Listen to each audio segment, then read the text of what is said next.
Hey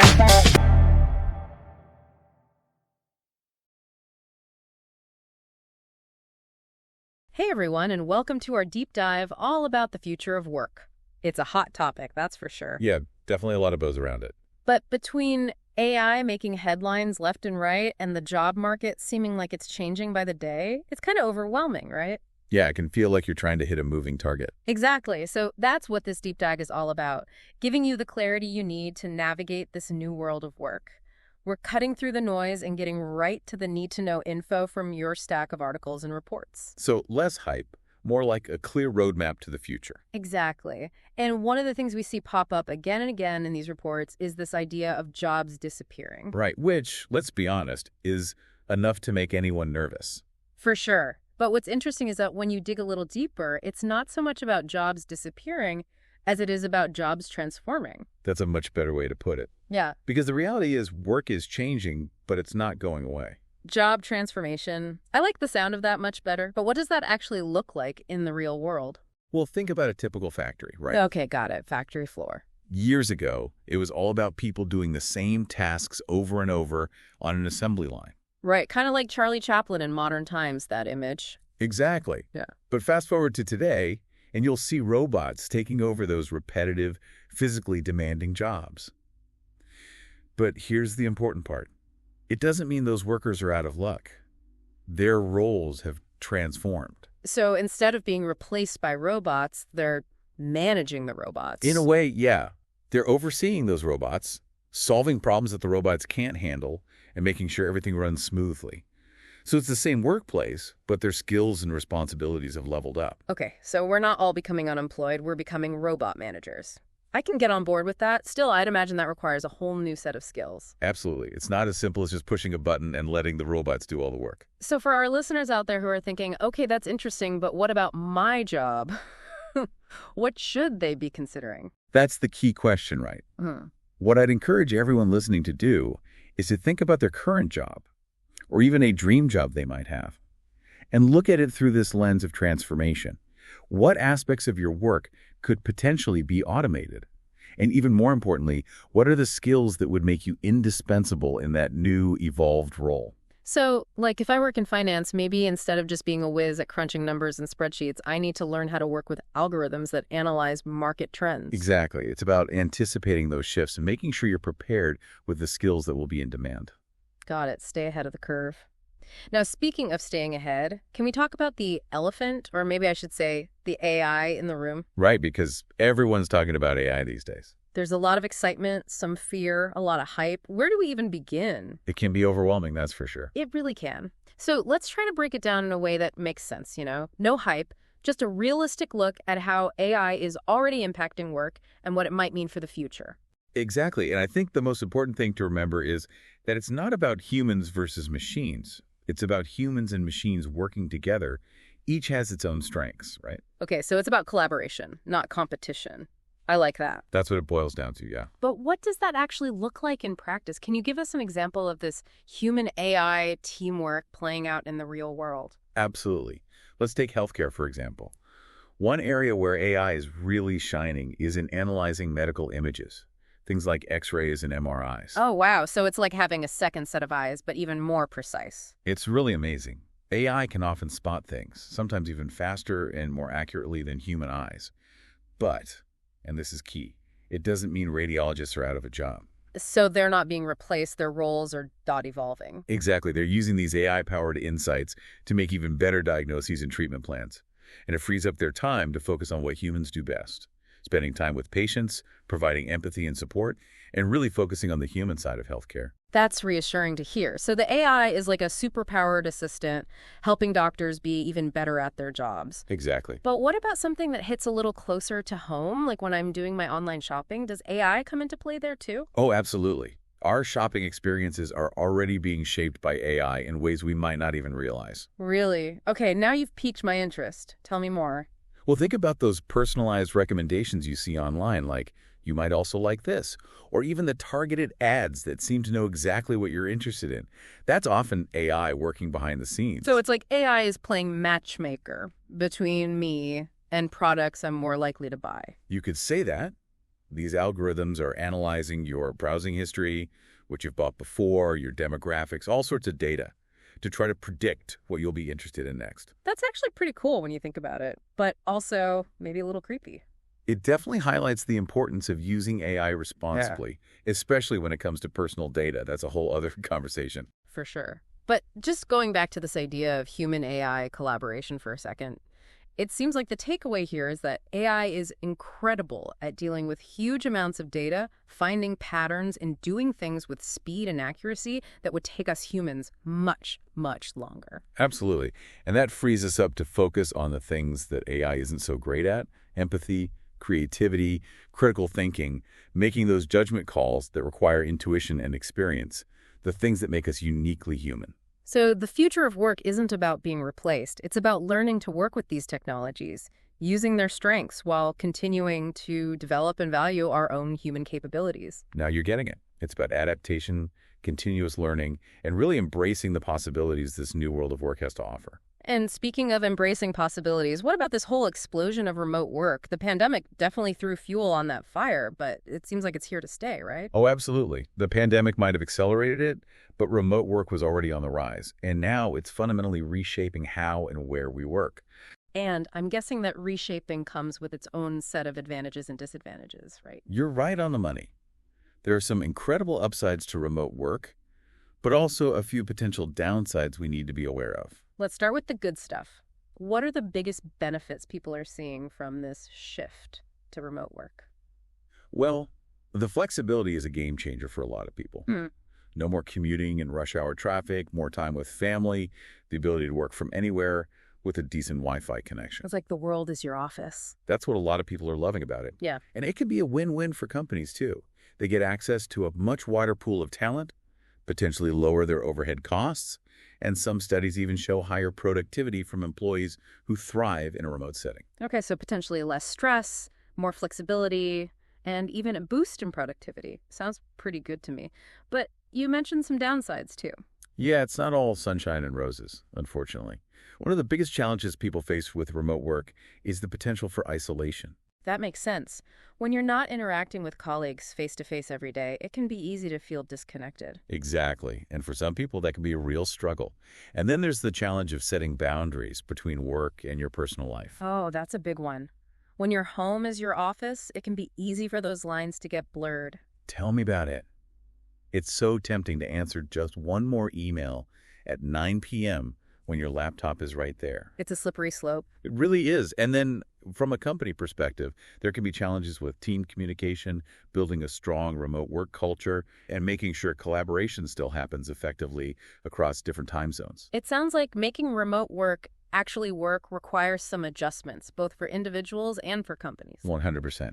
It's not just about sending everyone home with a laptop and hoping for the best. So for our listeners out there, I'm curious, what aspects of remote work appeal to you most? And on the flip side, what challenges do you think you'd personally need to address to make it work for your life? It's something to ponder as we shift gears and explore another fascinating piece of this future of work puzzle: the booming gig economy. Ah, yes, the gig economy. It's definitely shaking things up. And it seems like it's growing at lightning speed. Just how big is this gig economy we keep hearing about? We're talking massive. We're talking about a global market worth a whopping $455 billion in 2023 alone. And that number is only going up. Wow, that's huge. What's driving that incredible growth? Technology is the engine behind it all, really. Think about all the platforms we use now: ride-sharing apps, freelance marketplaces, on-demand delivery services. All these platforms connect people who need work with people who need something done. And all of that is made possible by technology. Exactly. Those sophisticated algorithms and the fact that we've got so much power in our pockets with our smartphones means it's easier than ever for people to find work on their own terms. It's almost like technology has cut out the middleman in a lot of ways. That's a great way to put it.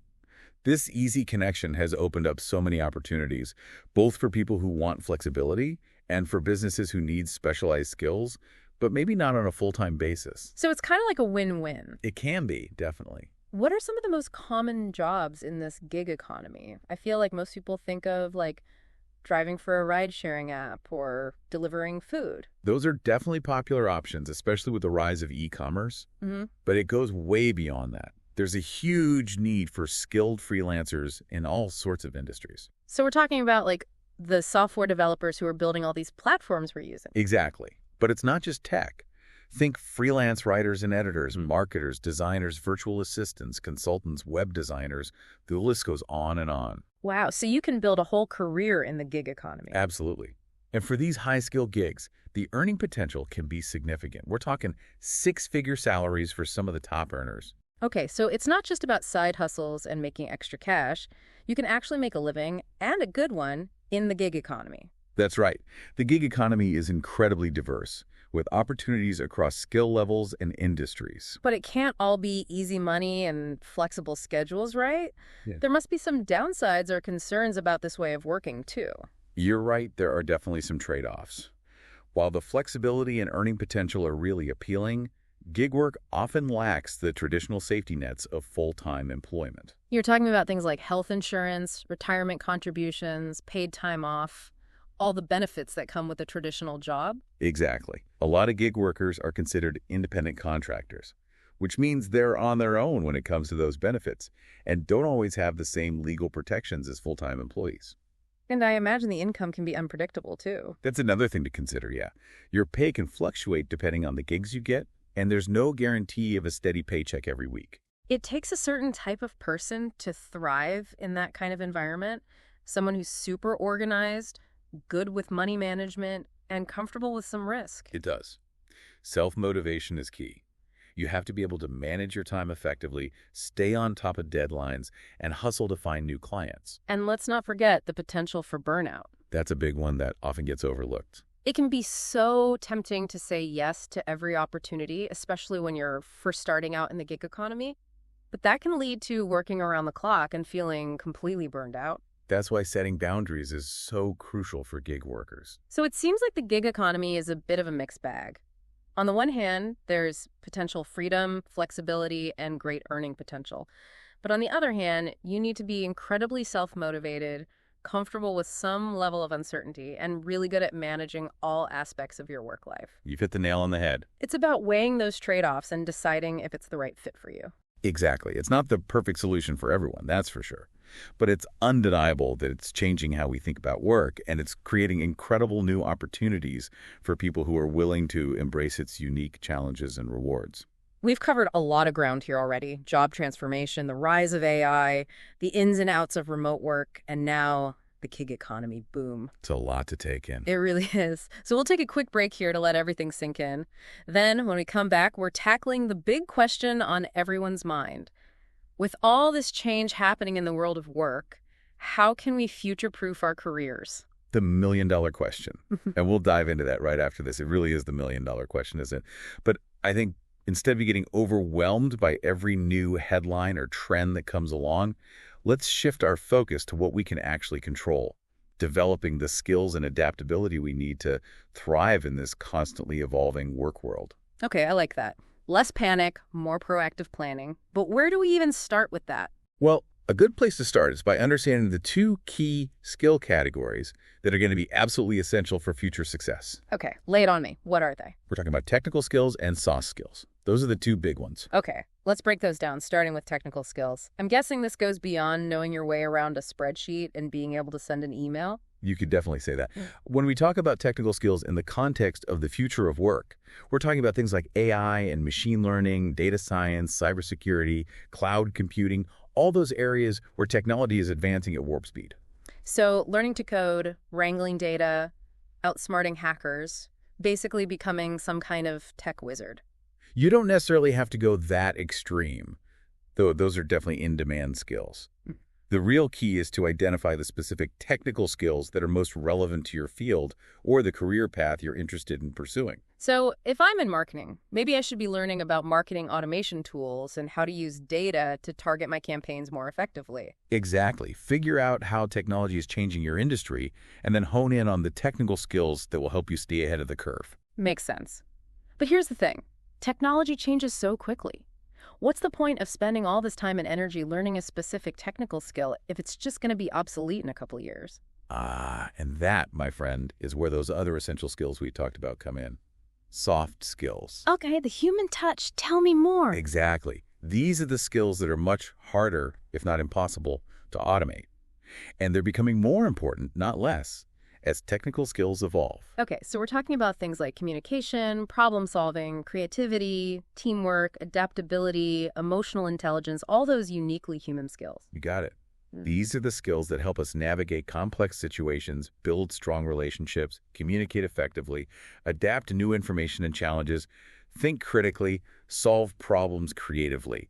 Things that AI, at least for now, can't replicate. So robots might be able to process data faster or perform repetitive tasks more accurately, but it's those human skills that will really make us stand out and thrive in this new world of work. Exactly. It's not about choosing between technical skills or soft skills. It's about recognizing that it's the combination of the two, those technical skills and those essential human skills, that will make us truly future-proof. So it's not about humans versus machines, it's about humans and machines, each playing to our strengths. Now you're getting it.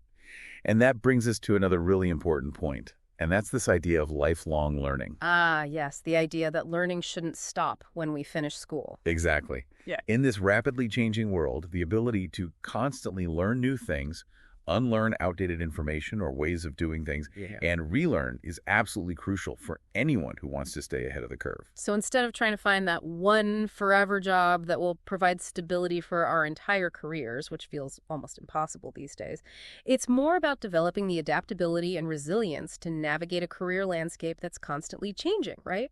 You nailed it. The future of work is less about predicting exactly what's going to happen next, and more about being prepared to adapt and thrive, no matter what comes our way. It's about being excited by the unknown and viewing change as an opportunity for growth and reinvention. I love that.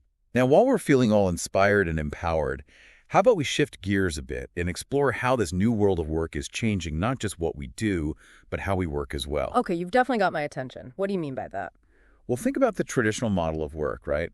9 to 5, Monday to Friday, everyone in the office. The way it's always been done. Exactly. But that model is fading fast. And I think between the rise of remote work, more flexible work arrangements, and the growth of the gig economy, the very definition of work is changing right before our eyes. You got it. And this shift is about way more than just convenience or personal preference. It actually signifies a fundamental change in the relationship between employers and employees. It's changing the entire dynamic. So how does this new approach to work actually play out in the real world?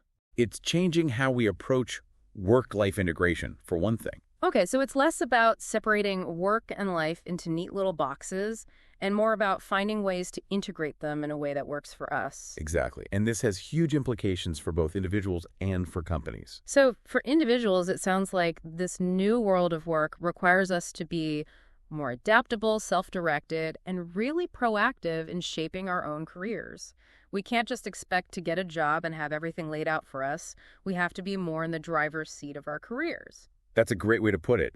We can't just expect companies to lay out a perfect career path for us or rely on climbing a traditional corporate ladder. Right. It's not like it used to be. Not at all. We need to be more entrepreneurial in our thinking, even if we aren't starting our own businesses. So it's more about seeing our careers as ongoing projects that we're constantly developing and refining rather than just clocking in and out every day. Exactly. It's about taking ownership. It's about being in control of our skills, our development, and ultimately our careers as a whole. And what about companies? What does this new world of work mean for them? Well, for starters, companies that are clinging to outdated work models are putting themselves at a huge disadvantage. It's like trying to fit a square peg into a round hole. It's just not going to work. Exactly. To attract and retain top talent in this competitive landscape, companies need to be willing to adapt and evolve too. So offering things like flexible work arrangements, investing in employee development, and creating a culture of trust and autonomy, those are all going to be key, right? They're definitely a good start, but I think it goes even deeper than just offering perks and benefits. Companies really need to rethink how they structure work, how they measure productivity, and how they create a sense of connection and purpose for their employees, especially those who are working remotely or on flexible schedules. It's about creating a work environment where everyone feels valued, connected, and empowered to do their best work, no matter where they're located or how they structure their work days. Now you're talking. We might be in uncharted territory in a lot of ways, but that's also what makes this whole conversation so exciting. It's an incredible opportunity to rebuild the world of work in a way that really puts people first, is more equitable, and is ultimately more fulfilling for everyone. Well said. And I think that feels like a perfect place to wrap up this part of our deep dive. We've covered a lot of ground here today, We have. but there's still so much more to explore. So make sure you join us for the final part of our deep dive into the future of work. We'll be right back after a quick break. Whew, we've really been on quite a journey today, haven't we? We have. It's been a whirlwind tour of the future of work. I don't know about you, but all this talk about the future of work has me feeling, well, cautiously optimistic, I'd say. I think that's the right way to be. There are definitely challenges ahead, but also incredible opportunities. Absolutely. And I think that's the most important takeaway from all of this. 100%.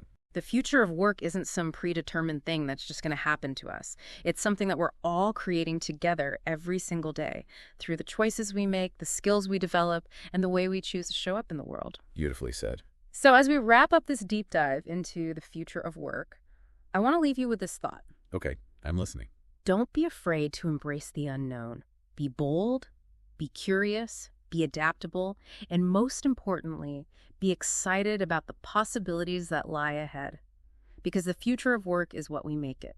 Couldn't have said it better myself. And on that note, from both of us here at the Deep Dive, thank you so much for joining us on this incredible journey. We'll see you next time for another deep dive into the topics that matter most.